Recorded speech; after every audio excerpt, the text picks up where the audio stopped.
हाँ। मंगलाचरण करेंगे। ओम नमः सिद्धेभ्यः जय श्री ओम नमः सिद्धेभ्यः जय श्री ओम नमः सिद्धेभ्यः। मंगलम भगवान वीरो मंगलम गौतमो गणे मंगलम कुंद कुंदाद्यो जैन धर्मोस्तु मंगलम। सर्व मंगल मांगल्यम सर्व कल्याण कारकम प्रधानम सर्वधर्माणां जैनम जयतु शासनम। जैनम जयतु शासनम जैनम जयतु शासनम।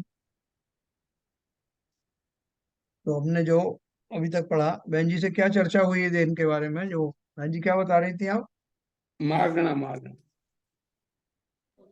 जो हाँ, ये विषय चल रहा है ना बाबूजी, उसके बारे में पूछ रहे थे।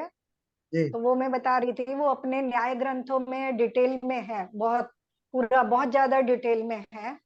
हाँ, अमित गति आचार्य का परीक्षा मुख ग्रंथ है, हाँ, और हाँ। उसकी टीका है प्रभाचंद्र आचार्य की टीका है, उसकी प्रमेय कमल मार्तंड। 800 पेज के 3 वॉल्यूम हैं। अच्छा, और उसमें जो हम ये सब पढ़ रहे हैं ना, पूरा डिटेल से दिया है। अच्छा, अच्छा, अच्छा। हाँ, तो ये बहुत शॉर्ट में है जो पंडित जी ने किया है, उसको सरल करके हमारे लिए बना दिया, क्योंकि वो न्याय ग्रंथों में आते हैं, उनकी काउंटिंग न्याय ग्रंथों में की जाती है। वहां तर्क और वाद विवाद से उन्होंने सारे मतों को लेकर अपने मत को डिटेल में पुष्ट किया है वहां पे। हाँ, हाँ। वो मैं बता रही थी, बाबूजी पूछ रहे थे। नहीं भाई, तो ये भाई साहब एक बात और भी है कि जब तक हम अन्य ग्रंथों अन्य धर्मों के विषय में जानकारी नहीं कर पाएंगे, तब तक हमें जी। अपने जैन दर्शन का जो कसौटी है, जो साइंस है, जो विज्ञान है, वो कैसा हमारा सही है, उसको हम उससे जस्टिफाई नहीं कन्विंस कर नहीं हो पाए। पाएंगे। ये बात ये सही है। जरूरी इसलिए। वो क्या है बाबूजी, पहले पहले ना जब राजा महाराजाओं का युग था ना, तो तब उनके हिसाब से धर्म चलता था। तो वहां अपने धर्म की सिद्धि करना बहुत जरूरी होता था। तो हाँ उसमें उस समय में वाद विवाद वगैरह बहुत होते थे, शास्त्रार्थ होते थे। तो वहां उस हिसाब से बड़े डिटेल से उसके ग्रंथ लिखे गए हैं फिर। सही बात है, बिल्कुल सही बात। तो फिर भी उन्होंने तो काफी संक्षेप में लिखा, और मतलब हमें ये हाँ सौभाग्य काफी। मिला। हाँ ये तो हाँ काफी संक्षेप में करके उन्होंने दिया है हमें। हाँ तो हमारे जानने के लिए इतना भी बहुत है। लेकिन जो हाँ, जिस तरह के हमें कभी कभी प्रश्न आते हैं, तो न्याय के ग्रंथ थोड़े अपने ग्रंथों में ये सबसे कठिन ग्रंथों में माने जाते हैं। बहुत कम लोग समझ पाते हैं, क्योंकि बहुत मुश्किल से लगते हैं, पढ़ने में भी मुश्किल लगते हैं। हाँ, हाँ, तो इसलिए उनका स्वाध्याय बहुत कम होता है। कहीं नहीं आचार्य वगैरह कोई करते होंगे तो बहुत ज्ञानी होते होंगे तो। हाँ। हाँ, तो अपन जो इसमें जो थोड़ा सा भी और बचा है, और उसके बारे में पढ़ते हैं, जो हमने शिव मत शुरू किया था। आ, और बहन जी, वो शिव मत जो अभी अपन ने अभी तक जो पढ़ा, वो वैष्णव मत और शैव मत ही तो था।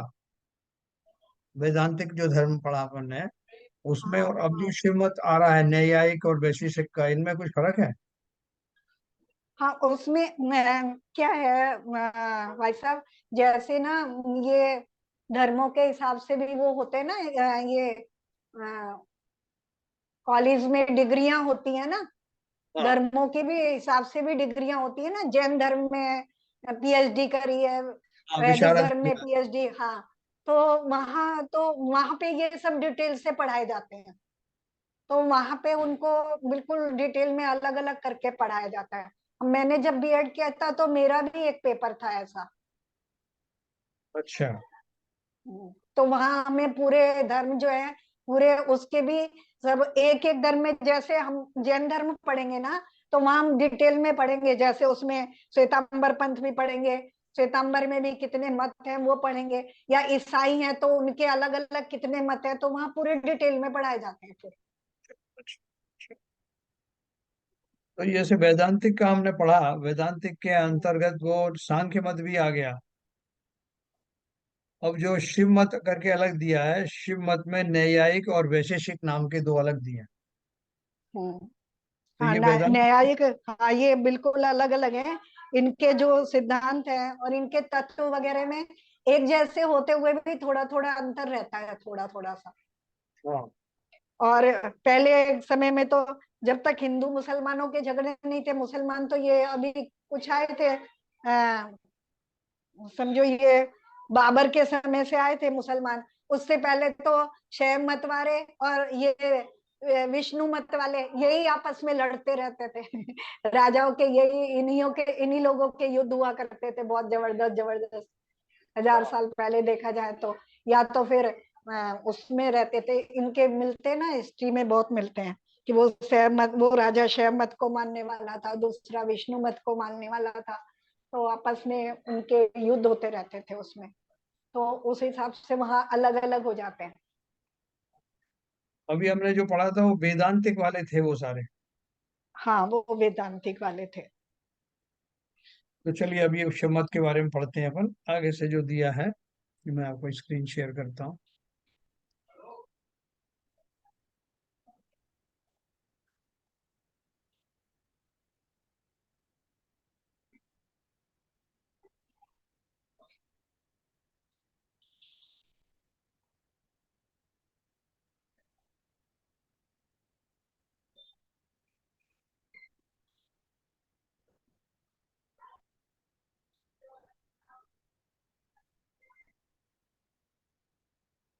इस शिव मत से हम पढ़ेंगे।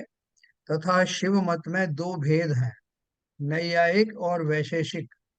वहाँ नैयायिक मत में 16 तत्व कहते हैं। प्रमाण, प्रमेय, संचय, प्रयोजन, दृष्टांत, सिद्धांत, अवयव, तर्क, निर्णय, वाद, जल्प, वितंडा, हेत्वाभास, छल, जाति, निग्रह, स्थान। है ना, ये 16 तत्व, सबने कुछ कुछ तत्व बनाए हैं। कोई ने 25 तत्व बताए हैं, किसी ने कितने तत्व बताए हैं, और इन्होंने उस सबके नाम भी अलग अलग हैं। तो सारे लोग ये क्या बना रहे हैं, अपनी अपनी थ्योरी बना रहे हैं, ये संसार की रचना कैसे हुई, संसार में कौन कौन से तत्व पाए जाते हैं, और किस तरह के जो है जीवों की संरचना कैसे होती है, बाकी प्रकृति के जो कुछ संसाधन आदि दिखाई देते हैं उनकी रचनाएं कैसे होती हैं, इनमें आपस में क्या रिलेशन है, इन सबको लेकर के अलग अलग मत बनाए गए। तो अभी हम जो पढ़ रहे हैं वो न्यायिक मत है, जिसने ये 16 मत दी हैं, उनका डिटेल अपन आगे पढ़ेंगे। प्रमाण, प्रमेय, संशय, प्रयोजन, दृष्टांत, सिद्धांत, अवयव, तर्क, निर्णय, वाद, जल्प, वितंडा, हेत्वाभास, छल, जाति, निग्रह, स्थान। ये हमारे लिए सब जो शब्द हैं वो यहाँ पर बहुत सारे शब्द तो एकदम अपरिचित हैं, जिन्हें हमने कभी पहले सुना भी नहीं। तो यहाँ उनका वो किस तरह उपयोग कर रहे हैं। वहाँ प्रमाण, पहला वाला प्रमाण तत्व है, उसको किस क्या कहते हैं, वहाँ प्रमाण 4 प्रकार के कहते हैं। प्रत्यक्ष, अनुमान, शब्द और उपमा, हाँ? तथा आत्मा, जैसे प्रमाण को हमारे यहाँ बोलते हैं प्रत्यक्ष और परोक्ष, ये भी बोलते हैं। फिर उसके जो हमारे यहाँ अंश जो होते हैं उनको अपन नए के नाम से मानते हैं। प्रमाण की बात को आंशिक रूप से कहना, जो जैसे नए के बारे में कहना है। तो यहाँ बोल रहे हैं प्रमाण 4 प्रकार के कहते हैं, प्रत्यक्ष, अनुमान, शब्द और उपमा, तथा आत्मा, देह, अर्थ, बुद्धि इत्यादि को प्रमेय कहते हैं। तथा यह क्या है, हाँ, उसका नाम संशय है। आत्मा, देह, अर्थ, बुद्धि इत्यादि प्रमेय कहते हैं, तथा यह क्या है, उसका नाम संशय है। जैसे अपन कहते हैं ना, ये किसी चीजों में पता नहीं ये क्या है, तो वो उसका नाम संशय है। जिसके अर्थ प्रवृत्ति हो सो प्रयोजन है, जिसे वादी प्रतिवादी माने सो दृष्टांत है। हम दृष्टांत देते हैं ना एक उदाहरण से, दृष्टांत द्वारा जिसे ठहराएं वह सिद्धांत है। यानी कोई दृष्टांत किस अपेक्षा से देता है कि उनको कोई किसी सिद्धांत की पुष्टि करना है, सिद्धांत को समझाया जाना है, तो उसके लिए दृष्टांत दिए जाते हैं। यहाँ वो क्या बोल रहे हैं कि दृष्टांत द्वारा जिसे ठहराएं वह सिद्धांत है। तथा अनुमान के प्रतिज्ञा आदि 5 अंग वह अवयव हैं। जो अनुमान शब्द है उसके 5 अंग बताए हैं। तो संशय दूर होने पर किसी विचार से ठीक हो सो तर्क है ना, हमें संशय हुआ और संशय को दूर करने के लिए किसी ने अपनी बात को रखने के लिए तर्क दिए, तो तर्क की कसौटी तो वह कसने से बहुत सारे संशय दूर हो जाते हैं। तो इसलिए उन्होंने बोला संशय दूर होने पर किसी विचार से ठीक हो सो तर्क है। हमारे यहाँ जैसे वो अपेक्षाएं बताते हैं, इस अपेक्षा से, इस हेतु से, या इस नए से। पश्चात प्रतीति रूप जानना सो निर्णय है। पहले आपको जो है अनुमान किया, संशय आदि हुआ, फिर किसी ने आपको समझा दिया तो उसका आप आश्वस्त हो गए, आपको उसमें प्रतीति हो गई, श्रद्धान उसमें हो गया, सो निर्णय है। आज हमारे यहाँ भी बहुत सारे लोग बोलते हैं कि भाई साहब निर्णय करो, आप निर्णय कब करोगे? तो वो निर्णय कौन सा? लौकिक निर्णय की बात नहीं होती कि आप निर्णय करो कि आपको इस ट्रेन से जाना है कि उस ट्रेन से जाना है, ये वाले निर्णय नहीं। और निर्णय किस बात का होता है? कि मैं शरीर हूं कि मैं आत्मा हूं, या मैं शरीर ही मेरा है, या आत्मा शरीर आदि से सर्वथा भिन्न है। इनमें से किस फिलॉसफी को आप अच्छे से मानते हो, उसका निर्णय करो। तो वहां निर्णय की बात आती है। यहाँ इन्होंने निर्णय का क्या रूप बताया है? प्रतीति रूप जानना सो निर्णय है। हमारे यहाँ प्रतीत रूप ही है। जब श्रद्धान हो गया कि वास्तव में मैं जीव हूँ और वो शरीर आदि नहीं हूँ, ऐसा प्रतीति का होना, यानी दृढ़ श्रद्धान का होना, यही तो निर्णय है। आचार्य शिष्य में पक्ष प्रतिपक्ष द्वारा अभ्यास सो वाद है। वाद विवाद होते ना, तो क्या बोल रहे हैं? आचार्य और शिष्य में पक्ष प्रतिपक्ष द्वारा अभ्यास सो वाद है। वाद का अर्थ क्या हुआ? कि दोनों जो है वो किसी बात को समझने के लिए जो अभ्यास करते हैं, वो उसे वाद कहते हैं। वाद और विवाद में क्या है कि जिसमें फिर दोनों में विपरीतता विरुद्धता पाई जाती है, तो उससे विवाद होते हैं। जानने की इच्छा रूप कथा में जो छल जाति आदि दूषण हो सो जल्प है। जानने की इच्छा रूप कथा में जो छल जाति आदि दूषण हो सो जल्प है। प्रतिपक्ष रहित वाद सो वितंडा है। जिसमें जो प्रतिपक्ष है ही नहीं, एक ही पक्ष जो है अपनी बात की चला जा रहा है, तो उसको वितंडा कहते हैं। सच्चे हेतु नहीं है ऐसे असिद्ध आदि भेद सहित हेत्वाभास है। जो सच्चे कारण तो नहीं है, ऐसे असिद्ध आदि भेद सहित हेतु आभास है। हित के आभास है वो, वास्तव में हित नहीं। छल सहित वचन सो छल है, सच्चे दूषण नहीं है ऐसे दूषणाभास सो जाती है। जिससे प्रतिवादी का निग्रह हो सो निग्रह स्थान है। ऐसे उन्होंने ये जो 16 प्रकार के जो तत्व बताए हैं, उनका संक्षेप में उनकी परिभाषाएं बताएं कि वो 16 तत्व के अर्थ क्या है और उनका कहाँ उसका उपयोग करते हैं, ये भी उन्होंने यथाकथा थोड़ा संक्षेप में बताया। इस प्रकार संशय आदि तत्व कहे हैं। सो यह कोई वस्तु रूप वस्तु स्वरूप तत्व तो है नहीं। ज्ञान का निर्णय करने को व वाद द्वारा पांडित्य प्रकट करने को कारणभूत विचार रूप तत्व कहे हैं। सो इनसे परमार्थ कार्य क्या होगा? तो क्या बोल रहे हैं कि ये जो 16 तत्व बताए गए हैं, ये वास्तव में वस्तु का स्वरूप नहीं है, लेकिन वो खाली क्या है कि निर्णय करने के लिए कि मैं ज्ञान, मुझे मेरा ज्ञान सही है या गलत है, या मुझ में ज्यादा ज्ञान है या कम ज्ञान है, इसका निर्णय करने के लिए या अपना पांडित्य प्रकट करने के लिए ये सारे जो 16 चीजें बताई गई। या आप प्रमाण से कह रहे हो या आप जो है परोक्ष से कह रहे हो, आप कोई बात तर्क द्वारा सिद्ध करना अपनी बात को, तो ये सारा जो वाद वितंडा जिसे कह रहे हैं, उसका एक ही उद्देश्य है कि वो सब अपने अपने कथन की अपेक्षा वस्तु का कुछ कुछ भी स्वरूप बता रहे हैं। और वस्तु के स्वरूप से ज्यादा चिंता उनको इस बात की है कि उनका दिया हुआ जो कोई थ्योरी है, वो जो कथन है, उसको वो कितने सबल तर्क द्वारा प्रमाणित करते हैं, दूसरे के तर्कों को कैसे खंडित करते हैं। तो सबको इसी बात की उसमें पड़ी हुई है। बाकी वस्तु के स्वरूप को सही स्वरूप देने के लिए जो कुछ किया जाता है, वो इन 16 तत्वों के द्वारा होता नहीं। तो यही बोल रहे हैं, इस प्रकार संशय आदि तत्व कहे हैं, सो यह कोई वस्तु स्वरूप तत्व तो है नहीं। ज्ञान का निर्णय करने को वाद द्वारा पांडित्य प्रकट करने को कारणभूत विचार रूप तत्व कहे हैं। सो इनसे परमार्थ कार्य क्या होगा? काम क्रोध आदि भाव को मिटाकर निराकुल होना सो तो कार्य है। वह प्रयोजन तो यहाँ कुछ दिखाया नहीं है। पंडिताई की नाना युक्तियां बताई, सो यह भी एक चातुर्य है, इसलिए यह तत्वभूत नहीं है। खाली अपनी कला दिखाने के लिए कि देखो मैं अपनी बात को कैसे सिद्ध करता हूँ, कैसे समर्थ हूँ। तो लोग एक दूसरे की प्रशंसा कर रहे हैं कि साहब उन्होंने बहुत बढ़िया तर्क दिए, या कोई उनकी आलोचना कर रहा है कि उनके तर्क मेरे तर्क के सामने खड़े नहीं होते। इस तरह से वाद विवाद, पांडित्य और अपना वो उच्चपना दिखाने के उपक्रम में जो कुछ भी कहा जा रहा है, उनसे जीव की आत्मा की का कोई भला होता नहीं। उनसे वास्तविक जो थ्योरी है संसार की, और संसार में मैं जीव हूँ, मैं किस उद्देश्य से यहाँ आया हूँ, ऐसी कोई बात वहां पर की नहीं जाती। फिर कहोगे इनको जाने बिना प्रयोजन भूत तत्वों का निर्णय नहीं कर सकते, इसलिए ये तत्व कहे हैं। क्या बोल रहे हैं कि आप जिन्होंने ये बातें कही हैं, ये मत फैलाया है, उनका कहना ये है कि जब तक हम इस तरह की जो शास्त्रार्थ आदि नहीं करेंगे, तर्क आदि नहीं देंगे, तब तक जो प्रयोजन भूत तत्व है उनका निर्णय नहीं हो सकता।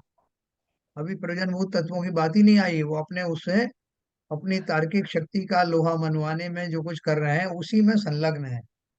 बाकी उन्हें प्रयोजन भूत कौन से तत्व हैं उनकी बात करने की फुर्सत इसमें कहीं मिली नहीं।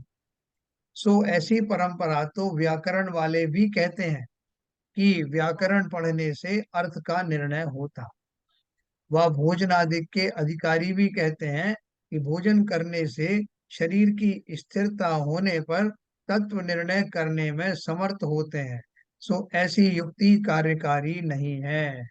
क्या बोल दिया आपसे कि किसी ने आपको बहुत लंबा चौड़ा भाषण दिया कि भाई साहब, सामने जो बैठा व्यक्ति था उससे भी कहा और खुद स्वयं को भी समझाया कि बहुत विटामिन होते हैं, तरह तरह के विटामिन खाने से ये लाभ होता है, और इस तरह का भोजन करना चाहिए, और इतनी बार विश्राम करना चाहिए, और गाय जब भी लो गाय का होना चाहिए। ऐसी बहुत सारी बातें आपको बताई, लेकिन ना तो वो दूध पीने के लिए दिया जा रहा है, ना ही वो भोजन करने के लिए दिया जा रहा है, ना ही कोई उसकी खोज खबर करने वाला है। खाली कोरी जमा खर्च हो रहा है खाली, कि ऐसा करने से ऐसा होता है, वैसा करने से वैसा होता है, लेकिन उसका वास्तविक सामान्य जीवन से दूर दूर तक कोई नाता नहीं। वो क्या बोल रहे हैं कि ऐसे तो भोजन के अधिकारी बोलते हैं कि भोजन करने से शरीर की स्थिरता होने पर तत्व निर्णय करने में समर्थ होते हैं। हमारे यहाँ भी बहुत सारे लोग ऐसी बात करते हैं, कहते भाई साहब आपने वो सुना नहीं कि काया राखे धर्म होता है, आपने सुना नहीं ये बात? तो बोले फिर, बोले काया रख रहे हैं इसलिए तो काया का बचाव कर रहे हैं, उसको पुष्टिकर बना रहे हैं, उसको बलवान बना रहे हैं, जिससे कि हम विचलित ना हो धर्म से। कौन से धर्म से? बोले वो बाद में बताएंगे, अभी तो शरीर पुष्ट करने वाले हैं। पुष्ट हो जाएगा जब सोचेंगे कौन सा धर्म। तो निरर्थक ही शरीर आदि में इष्ट बुद्धि मान करके बहाने बनाता है, और जिस तत्व निर्णय की आड़ ले रहा है, जिस धर्म को करने की आड़ ले रहा है, वो तो कुछ किया ही नहीं। बोले उपवास क्यों कर रहे हो भाई साहब? बोले उपवास आपको पता नहीं है? जब पेट जो है खाली रहेगा, भोजन आदि संबंधी विकल्प नहीं रहेंगे, तो जीव की तत्व चर्चा आदि में, तत्वाध्ययन में ज्यादा मन लगेगा। तो लगाओ ना मन आपको। बोले अभी लगाएंगे, अभी तो हम जो पहले अभ्यास कर रहे हैं, शरीर को साधने का अभ्यास कर रहे हैं, तो देखेंगे वो पूरा जीवन इसी में निकल गया, शरीर को साधने के बहाने से। और उसको दिया कि हमको मोक्ष जाना है, इसके लिए शरीर को साध रहे हैं। तो ऐसे उल्टे सीधे तर्क दे करके जो मूल उद्देश्य था, वो उद्देश्य को तो बैकग्राउंड में रख दिया, और उसका बहाने से शरीर आदि का ही पुष्टिकरण किया, या अपने पांडित्य का जो है पुष्टिकरण किया। या एक बड़ी बड़ी सभाएं पहले होती थी, जैसे अभी जी ने बताया, शास्त्रार्थ हुआ करते थे, आज फला फला पार्टी का शास्त्रार्थ होगा, राजा उसमें बैठेंगे, दे निर्णय देंगे कि कौन जो है जीता कौन हारा। कल जैसे फुटबॉल वॉलीबॉल के मैच होते हैं ना, ऐसे शास्त्रार्थ हुआ करते थे। तो उनसे हासिल कुछ नहीं सिवाय पांडित्य अपना अपना दिखाने के, लेकिन जिस बात को लेकर के वो खड़े हुए हैं, जिस विषय वस्तु को समझाने के लिए वो तर्क शुरू हुए हैं, वो विषय वस्तु तो बहुत पीछे रह जाता है। तथा यदि कहोगे कि व्याकरण भोजनादिक तो अवश्य तत्व ज्ञान को कारण नहीं है, लौकिक कार्य साधने को कारण है, सो जैसे यह है उसी प्रकार तुम्हारे कहे तत्व भी लौकिक कार्य साधने को ही कारण होते हैं। जिस प्रकार इंद्रियादि के जानने को प्रत्यक्षादि प्रमाण कहा, व स्थाणु पुरुषादि में संशय आदि का निरूपण किया, इसलिए जिनको जानने से अवश्य काम क्रोधादि दूर हो, निराकुलता उत्पन्न हो, वे ही तत्व कार्यकारी हैं। है ना? उन्होंने सीधा सीधा बोला कि आपने जो भी वाद विवाद किया, जो भी आपने तत्व बनाए, उन तत्वों में से कोई भी तत्व ऐसा बताओ कि जिनके माध्यम से, जिनको जानने से हमारा जो प्रसिद्ध विषय शक्ति है, काम क्रोधादि विषय हैं, कषाय हैं, उनसे निवृत्ति मिले, जो सब चाहते हैं। तो क्या आपने जो कुछ भी ये वाद विवाद किए, जो धर्म आपने जिसकी रचना की, उससे कोई ऐसा आपको लाभ हुआ दिख रहा है? न भाई, तो ये समुद्रभद्र मुनि द्वारा जो वो जी। पिंडी के दर्शन कराए थे, वो हाँ जो हुआ था, वो इसी इसी तारतम्य होता है। राजा राजा ने मंगवा बुलाया था, राजा ने कहा था उनसे। वो मेरे ख्याल से वो फिर वेदांत मत का किस्सा था। वो वैदांतिक मत में जो है, जैसे वो वो शिव को मानते हैं। वो कथानक आता है ना कि हाँ समुद्र मुनि मुनि को जो है उनसे वाद विवाद हुआ था, किससे क्या हुआ था। हाँ हाँ हाँ। देखो, एक तो वो तो जो संबंधभद्र आचार्य का तो जो जो था, जो उस समय वो शिव मत को मानते थे, जो उन्होंने अपन ने पहले पढ़ा था ना कि वो शिवलिंग को, उनकी पिंडी आदि को मानते थे। वो हाँ वेदांतिक में अपन ने पढ़ा था ना जी शिव के बारे में। तो वो जी। वाला जो मत था, वैदांतिक मत था, जिसमें अच्छा जो शिव की जो पिंडी बनाई गई थी, पिंडी यही थी वो। और अच्छा अच्छा हाँ, तो वो उस समय उनकी बात चल रही थी। और देखो, ये अच्छा जो अकलंक निकलंक वाला जो कोई किस्सा चलता है बौद्ध धर्म के समय में, उसकी चर्चा जो हाँ है वो आगे आने वाली है। अच्छा अच्छा।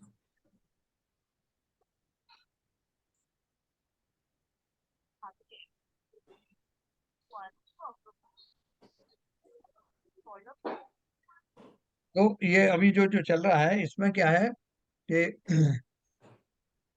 अ, पहले ये तरह तरह के जो शास्त्रार्थ होते थे, जैसे मैंने आपको बताया, बहन जी ने भी आपको बताया, तो उसमें जो है ये वाद विवाद आपने बहुत सारा पढ़ा होगा कि जैसे किसी ने कहा कि ये जैनियों के साधु तो जो है वो कोढ़ आदि से युक्त रहते हैं। तो वो जो उस टाइम में जो हमारे वादिराज बादराज मुनि। मुनिराज थे, तो वो उन्होंने ऐसे ही तो हुआ। राज्यसभा में सब तरह के लोग होते थे, और राजा किसी विशेष मत का अनुयायी होता था। तो वो सब विद्वान अपने अपने हिसाब से अपने धर्म की प्रशंसा राजा के सामने करते थे, और उनको सिद्ध करते थे कि वो कैसे सही है। तो जो जो वो सिद्ध हो जाता था राजा की दृष्टि में, उसका बड़प्पन, उसका वो किया जाता, वो अवमान किया जाता था। या कई बार राजा जो है उस धर्म को स्वीकार कर लेता था। ऐसे बहुत सारे किस्से सम्राट सम्राट अशोक के बारे में भी हैं, दूसरे राजाओं के बारे में भी हैं। तो वहां सबको चिंता खाली इसकी पड़ी है कि कौन हारा कौन जीता, किसने ज्यादा अच्छे से अपनी बात पर कही। लेकिन उसमें जो एक्चुअल बात थी, वो एक्चुअल बात यानी प्रयोजनभूत तत्वों की बात, जीवों की संसार में रहने की उपस्थिति, संसार में वो क्यों आए हैं, कैसे उनको सुख दुख मिलते हैं, कैसे उनसे निवृत्ति होती है, मोक्ष किसे कहते हैं, ये सब चर्चाएं इन सब धर्मों में गौण हो गई, जिसका किसी ने कोई परवाह की नहीं। तो ये सब बीच बीच में पंडित जी यही पूछ रहे हैं कि इन सब करने से हमको क्या लाभ हुआ, है ना? ये ना बोला आ, सो प्रमेय तत्व में आत्मादिक का निर्णय होता है, सो कार्यकारी है, सो प्रमेय तो सर्व ही वस्तु है। फिर कहोगे प्रमिति का विषय नहीं है, ऐसी कोई भी वस्तु नहीं है, इसलिए प्रमेय तत्व किस लिए कहे, है ना? आत्मा आदि तत्व कहना था। पंडित जी ने अपनी तरफ से क्वेश्चन बोला, जो प्रमेय तत्व है, प्रमेय तत्व में आत्मादिक का निर्णय होता है, सो कार्यकारी है, सो प्रमेय तो सर्व ही वस्तु है, प्रमिति का विषय नहीं है, ऐसी कोई भी वस्तु नहीं है, इसलिए प्रमेय तत्व किस लिए कहें, आत्मा आदि तत्व कहना था। बोले आत्मा आदि तत्व है जो प्रयोजनभूत तत्व है। हमें सब जो अपने आप को जो भला करना है, अपना भला करना है, दूसरे जीवों का भला करना है, तो वो सब आत्मा के ही तो एक्सटेंशन है, आत्मा की ही पर्याय है। आत्मा की जो द्वारा जो शरीर ग्रहण किया जाता है अलग अलग पर्यायों में, उनकी बात है। तो आप मुख्य रूप से यही बात कहो ना। बाकी ऐसे तत्वों के बारे में बात करना जिसका दूर दूर तक कुछ आत्मा से लेना देना ना हो, या जो स्पेसिफिक आत्मा के बारे में ना होकर एक जनरल बात कही जाने वाली हो, तो इसलिए वो बोल रहे हैं कि हमें तो आत्मा का निर्णय करना है, इसलिए आत्मा से संबंधित कहीं से भी डेरिवेशन खींच के लाओ, आत्मा पर घटित होना चाहिए, क्योंकि ये तो निश्चित हो चुका है लगभग सभी धर्मों में कि आत्मा नाम का कोई तत्व है। उसको ही आप कैरी फॉरवर्ड करो कि आत्मा कौन है, मैं जीव हूं तो मैं आत्मा हूँ या शरीर आत्मा है, उसके बारे में तो कुछ बात कर नहीं रहे, कुछ तो शब्द उछाल दिए, उन शब्दों का एक्सप्लेनेशन देते जा रहे हैं। तथा आत्मादिक का भी स्वरूप अन्यथा प्ररूपित किया है, ऐसा पक्षपात रहित विचार करने पर भाषित होता है। हाँ? आत्मादिक का भी स्वरूप अन्यथा प्ररूपित किया है। आत्मा अगर मान भी लिए आपने तो उसका जो स्वरूप है वो उल्टा सीधा बताया, ऐसा पक्षपात रहित विचार करने पर भाषित होता है। कैसे होता है? जैसे आत्मा के दो भेद कहते हैं, एक परमात्मा और एक जीवात्मा। वहां परमात्मा को सर्व का कर्ता बतलाते हैं, वहां ऐसा अनुमान करते हैं कि यह जगत कर्ता द्वारा उत्पन्न हुआ है, क्योंकि यह कार्य है ना। क्योंकि अपन मानते हैं कि बिना किए कुछ होता नहीं, उन लोगों का मानना है यह जगत कर्ता द्वारा उत्पन्न हुआ है क्योंकि यह एक कार्य है, जो कार्य है वह कर्ता द्वारा उत्पन्न है, जैसे घट आदि। परंतु यह अनुमानाभास है, क्योंकि ऐसा अनुमानांतर संभव है। यह सर्व जगत कर्ता द्वारा उत्पन्न नहीं है, क्योंकि इसमें अकार्य रूप पदार्थ भी है। हाँ? जो अकार्य है सो कर्ता द्वारा उत्पन्न नहीं है, जैसे सूर्य बिंब आदि। तो क्या बोल रहे हैं कि अगर आप कर्ता मानते हो कि ये आपकी थ्योरी है कि संसार किसी ना किसी का कार्य है, किसी ना किसी ने बनाया है, तो उसका कर्ता भी कोई होना चाहिए। तो बोल रहे हैं ये आप अपना अंदाज से कह रहे हैं, वो साहब अगर कोई चीज कोई कार्य हुआ है तो कोई कर्ता भी होना चाहिए, इस भाव से आपने बता दिया। लेकिन वो अनुमान आदि से ये चीज संभव नहीं है, अनुमान के बियॉन्ड है ये। बोल रहे कैसे कि यह सर्व जगत कर्ता द्वारा उत्पन्न नहीं है। अगर आपने मान भी लिया कि इस जगत को ईश्वर ने बनाया है, तो फिर वो बोल रहे हैं कि बहुत सारे ऐसे पदार्थ हैं जो ऐसे सिद्ध होते हैं कि वो किसी के द्वारा निर्मित नहीं है। जैसे सूर्य बिंब आदि को, सूर्य के जो विमान आदि हैं वो किसने बनाया? क्योंकि अनेक पदार्थों के समुदाय रूप जगत में कोई पदार्थ कृत्रिम है, सो तो मनुष्य आदि द्वारा किए होते हैं। अगर आप ये अनुमान लगाते हो कि किसी ने उसको बनाया है, बनाने वाले मनुष्य आदि हैं, और मनुष्य ही वो ईश्वर है, मनुष्य का ही रूप आगे जाकर या ईश्वर के रूप में मिल जाता है। तो बोल रहे हैं कि अगर मनुष्य ने अगर कुछ बनाया है तो वो कृत्रिम है। अपन दो तरह के हमारे भी चैत्यालय होते हैं ना, कृत्रिम और अकृत्रिम, और भी पदार्थ होते हैं। तो कृत्रिम किसे कहते हैं? जो मनुष्य आदि के द्वारा बनाए जाते हैं वो कृत्रिम है। और अकृत्रिम कौन है, किसे कहते हैं? जिसे किसी ने बनाया नहीं है। तो जो सूर्य बिंब आदि हैं उनको लोग अकृत्रिम कहते हैं। तो अकृत्रिम कहते हैं तो मतलब उतने पदार्थ तो किसी ने नहीं बनाए, ये तो सारे लोग मानते हैं। तो जब उनके बारे में आप ऐसी मान्यता रख सकते हो, तो बाकी समस्त जगत के बारे में ऐसा क्यों नहीं सोच सकते कि ये लेकिन किसी की कृति नहीं है, ये भी अकृत्रिम ही है। ऐसा मानने में कोई दोष नहीं, ऐसा वो कह रहे हैं। क्योंकि अनेक पदार्थों के समुदाय रूप जगत में कोई पदार्थ कृत्रिम है, सो मनुष्य आदि द्वारा किए होते हैं। कोई अकृत्रिम है सो उनका कोई कर्ता नहीं है। यह प्रत्यक्षादि प्रमाण के अगोचर है, इसलिए ईश्वर को कर्ता मानना मिथ्या है। तथा जीवात्मा को प्रत्येक शरीर भिन्न भिन्न कहते हैं, सो यह सत्य है। जीवात्मा को प्रत्येक शरीर और भिन्न भिन्न कहते हैं। हम भी जीवों को, जीव द्रव्य है, द्रव्य की अपेक्षा से तो सब जीव द्रव्य एक समुदाय है, लेकिन जितने भी जीव हैं सब अलग अलग शरीरों में रहते हैं, अलग अलग है। परंतु मुक्त होने के पश्चात भी भिन्न ही मानना योग्य है कि साहब जब संसार अवस्था में तो अलग अलग है ही। तो कुछ दूसरे धर्म वाले क्या मानते हैं कि जब मुक्त हो जाते हैं तो सारे एक हो जाते हैं। तो बोलते हैं एक हो जाने का अर्थ क्या है? एक हो जाने का अर्थ हमारे यहाँ जो बताया है वो ये है कि वो इतने सूक्ष्म होते हैं कि उनको अवगाहना संबंधी कोई बाधाएं आती नहीं कि साहब तुम यहाँ बैठे हो मैं कहाँ बैठूंगा। तो वहां उन्होंने बोला एक एक सिद्ध में अनेक सिद्ध राजाई। इसका अर्थ ये है कि वो जैसे ज्योति में ज्योति समा जाती है, ऐसे उनकी अवगाहना, एक की अवगाहना दूसरे की अवगाहना को बाधित नहीं करती, लेकिन फिर भी उन सब आजीवों का, आत्माओं का अपना अपना आकार या स्वरूप बना रहता है। वो मिक्स पूरे हो के उनका अस्तित्व मिट जाए ऐसा नहीं होता। तो ये वही बता रहे हैं कि हमारे यहाँ जो बताया है कि अलग अलग शरीरों के माध्यम से संसार अपेक्षा से तो प्रत्यक्ष में दिखाई देते हैं अलग अलग, लेकिन सिद्धालय में जाने के बाद भी वो मुक्त जीव अलग अलग ही रहते हैं, मतलब उनकी अपनी अपनी अलग अलग अस्तित्व रहता है। विशेष तो पहले कहा ही है, इसी प्रकार अन्य तत्वों को मिथ्या प्ररूपित करते हैं तथा प्रमाण आदि के स्वरूप की भी अन्यथा कल्पना करते हैं, वह जैन ग्रंथों से परीक्षा करने पर भाषित होता है।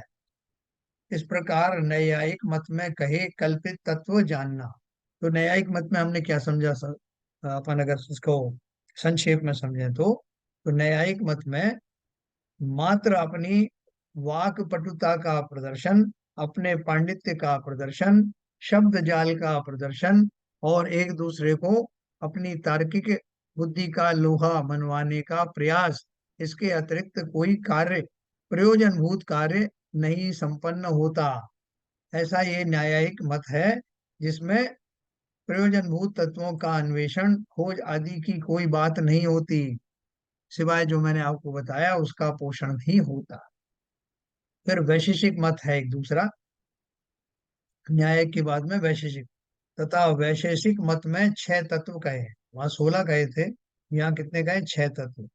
6 तत्व कौन से हैं? द्रव्य, गुण, कर्म, सामान्य, विशेष और समवाय। देखो एक विशेष चीज मैंने आपको पहले ही बताई कि हमारा जो जैन दर्शन है उसमें बहुत सारी जो चीजें हैं जो व्यापक रूप से हैं, उनके कुछ कुछ चीजें किसी न किसी ने अंश रूप में ली हुई हैं। जैसे इसके कुछ शब्द हैं, द्रव्य गुण पर्याय हमारे यहाँ भी होती हैं, कर्म शब्द हमारे यहाँ भी होता है, सामान्य विशेष हमारे यहाँ भी होता है, 5 समवाय की बात हमारे यहाँ भी होती है, लेकिन वो किस रूप में होती है वहां जाकर के उनमें सब में बहुत बदलाव, बहुत भिन्नता आ गई। तो यहाँ क्या बोल रहे हैं? वैशेषिक मत में 6 तत्व कहे हैं, वहां द्रव्य 9 प्रकार हैं।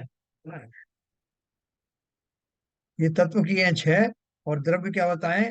वहां द्रव्य 9 प्रकार है। पृथ्वी, जल, अग्नि, वायु, आकाश, काल, दिशा, आत्मा और मन, मैंने सब घुसा दिया उसमें। वहां पृथ्वी, जल, अग्नि और वायु के परमाणु भिन्न भिन्न हैं, वे परमाणु नित्य हैं, उनसे कार्य रूप पृथ्वी आदि होते हैं, सो अनित्य हैं। परंतु ऐसा कहना प्रत्यक्षादि से विरुद्ध है। देखो हमारे यहाँ क्या बताया है साइंटिफिक ढंग से, जो साइंस में बताया वही हमारे यहाँ बताया। ये क्या बोल रहे हैं? पृथ्वी, जल, अग्नि और वायु के परमाणु भिन्न भिन्न हैं, लेकिन हमारे यहाँ क्या बताया? ईंधन रूप पृथ्वी आदि के परमाणु अग्नि रूप होते देखे जाते हैं, अग्नि के परमाणु राख रूप पृथ्वी होते देखे जाते हैं, जल के परमाणु मुक्ता फल यानी मोती रूप पृथ्वी होते देखे जाते हैं, है ना? स्वाति नक्षत्र में पड़ने वाली वर्षा की बूंदें, और वो जब पत्रों के ऊपर पड़ती, कमल के पत्तों पर पड़ती है तो कपूर बन जाता है, और वही जब जो है वो शीप के मुंह में पड़ती है तो वो मोती बन जाता है। ये आपने सुना होगा। तो जल ही सॉलिड बन जाता है, सॉलिड जो है जल बन जाता है, फिर वो जो है वायु बन जाती है, वो अग्नि आदि बन जाती हैं। तो सारे परमाणु इंटरचेंजेबल होते हैं। परमाणु पुद्गल परमाणु हैं, उनकी जो पर्याय बदलती हैं वो पर्याय बदल करके वही बदलते रहते हैं। अभी आचार्य श्री ने उस दिन बताया था अमृत धारा के बारे में, हमने अमृत धारा अपने हाथों से बनाई थी, तो उसमें बोला कपूर, देसी कपूर, पिपरमेंट और अजवाइन का फूल, तीनों सॉलिड चीजें हैं अलग अलग, लेकिन उनको एक साथ रखने पर पिघल करके तीनों जो है वो एक द्रव्य में बदल जाते हैं, तरल पदार्थ बन जाता है, और उसकी गंध इतनी तीव्र होती है कि आप लाख पैकिंग में रखो तब भी वो गंध आती है। अमृत धारा जो बहुत सारी औषधियों में काम में आता है, स्वयं ही औषधि है। तो ऐसे ही ये सारे जो तत्व हैं, उद्गल के परमाणु जो हैं, उनमें सब ये इंटरचेंजेबिलिटी की के गुण पाए जाते हैं। जबकि वो क्या बोल रहे हैं कि वायु के परमाणु अलग होते हैं, अलग जाति के, अग्नि के अलग जाति के, उनकी पर्याय हैं, उन पर्यायों में वो विशेष रूप से उस रूप में आते हैं। अग्नि के परमाणु राख रूप पृथ्वी होते देखे जाते हैं, जल के परमाणु मुक्ता फल यानी मोती रूप पृथ्वी होते देखे जाते हैं। फिर यदि तू कहेगा कि वे परमाणु चले जाते हैं, दूसरे ही परमाणु उन रूप होते हैं, सो प्रत्यक्ष को असत्य ठहराता है। ऐसी कोई प्रबल युक्ति कहे तो इसी प्रकार माने, परंतु केवल कहने से ही ऐसा ठहरता नहीं है।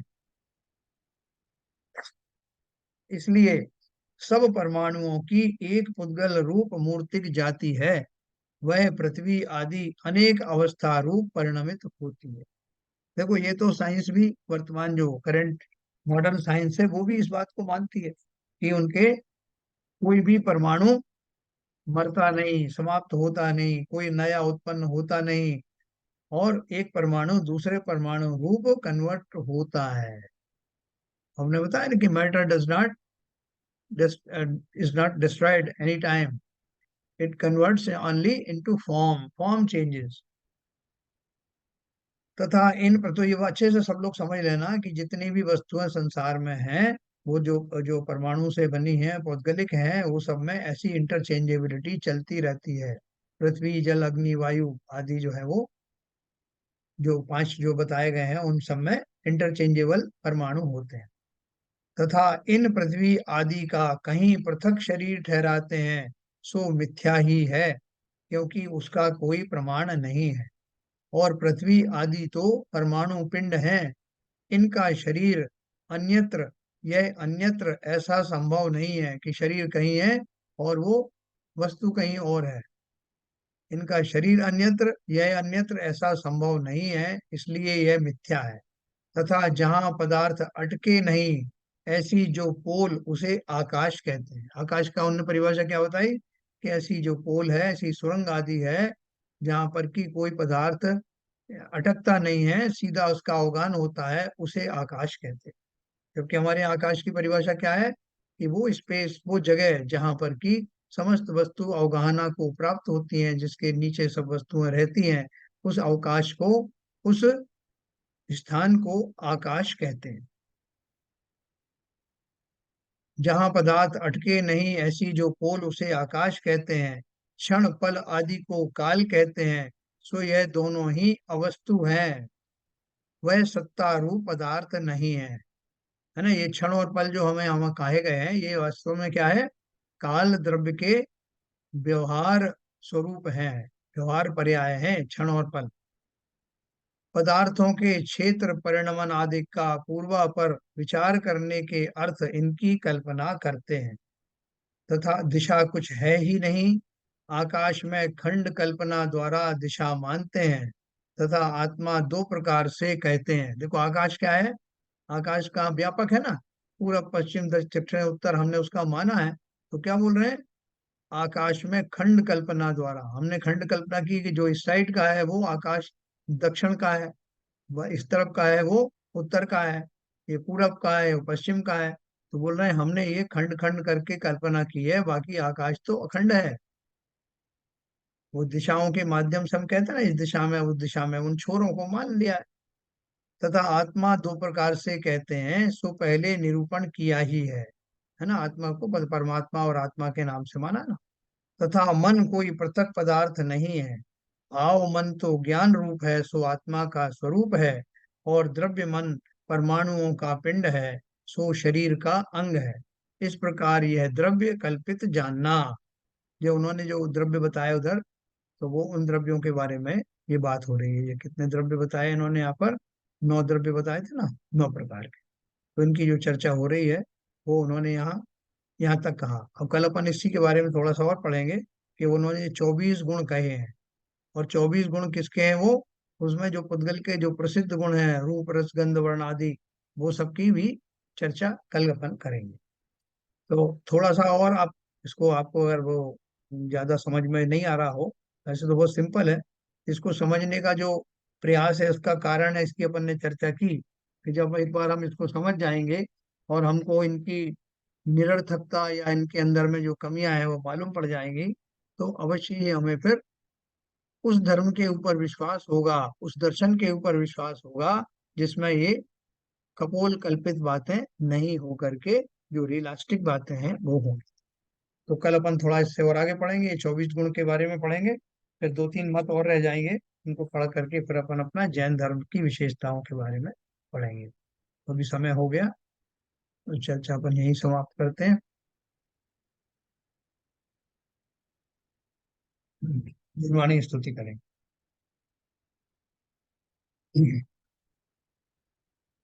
मिथ्यात्म नाश वे को, ज्ञान के प्रकाश वे को, आपा पर भास वे को, भानु सी बखानी है। छो द्रव्य जान वे को, बंधु विधि भान वे को, स्वपर पिछान वे को, परम प्रमानी है। अनुभव बताए वे को, जीव के जताए वे को, काहू न सताए वे को, भव्य और यानी है। जहाँ तहाँ तार वे को, पार के उतार वे को, सुख विस्तार वे को, यही जिन वाणी है। हे जिन वाणी भारती, तो हे जपो दिन रैन, जो तेरी शरणा गए सो पावे सुख चैन। जा वाणी के ज्ञान ते सूझे लोकालोक, सो वाणी मस्तक धरूं सदा देतूं धो। जिनवाणी माता की जय।